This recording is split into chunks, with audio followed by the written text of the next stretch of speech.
Your wristwatch. I'm Jess, and today I'm going to have a little bit of fun. Yep, as I normally do, I guess. But who's seen the new Rolex LandDweller? I know. We're going to go there. Yes, indeed we are. So, oh, LandDweller. I mean, what is going on with that name? LandDweller, PRX you can't afford. I mean, there's so many things we can talk about here, and we will. So let's do it. Rolex's newest flex, the LandDweller, that was released at Watches and Wonders earlier this year, created a little bit of a buzz and maybe a little bit of a stir. Apparently, we need a reminder of what we actually live on. Yes, land. Here's the kicker, right? It's $30,000. Yes, I know. Now, 30 grand for a Tissot PRX. I could see the comments in the bottom right now off the back of that comment alone. But let's talk about it, shall we? So they dropped this model called the LandDweller. And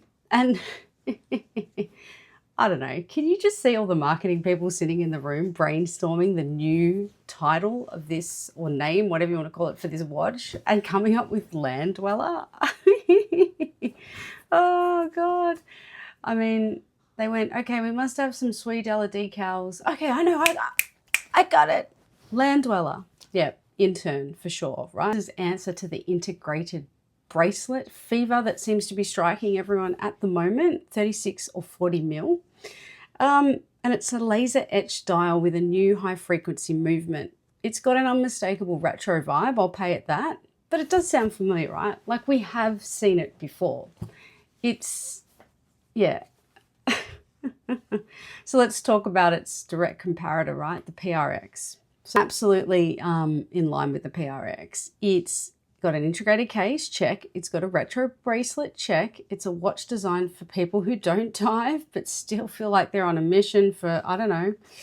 The only difference is one's $600, the other one's $30,000. There's more differences than that. And I know you're going to absolutely lambast me in the comments, but we're having some fun here. I mean, yes, it's not a Rolex, the Tissot PRX, but 630,000. And I pay a lot of money for some watches. So I get there's a watch for everyone, right? I'm not begrudging the person who sees this watch, falls in love with it, and has to have it and buys it. It's not what this is about.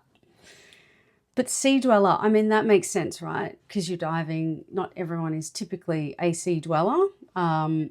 Sky dweller, okay. I mean, it's a little bit of a take on pilots in the air, and your GMT for frequent flyers kind of all makes sense. But land dweller, we all dwell on the land. Us as human beings, we are land dwellers.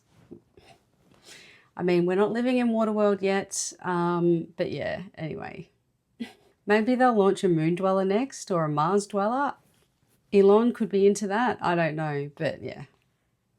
Okay, let's talk movement. You guys know this is not my forte, so I am going to read a little bit from this one, but it is impressive. It's a 5 hertz caliber and a Dynapulse escapement. It's Rolex showing off, and you know, well, we do respect Rolex when they. But let's not ignore the elephant in the room, right? This is a lifestyle watch dressed up as haute horology.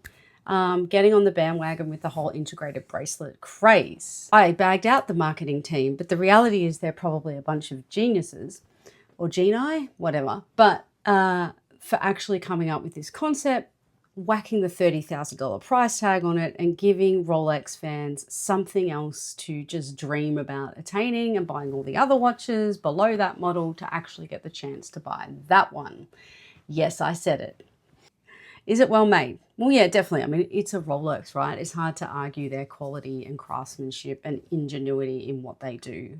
Their mechanical watches are little amazing pieces of manufacturing ingenuity. And as someone who still works in manufacturing, you know, I love it. I absolutely adore this. But do you want it? Well, maybe, I don't know. I mean, I wouldn't buy one. Having absolutely blasted this watch for the last like 5 or so minutes, it's actually not a bad looking watch.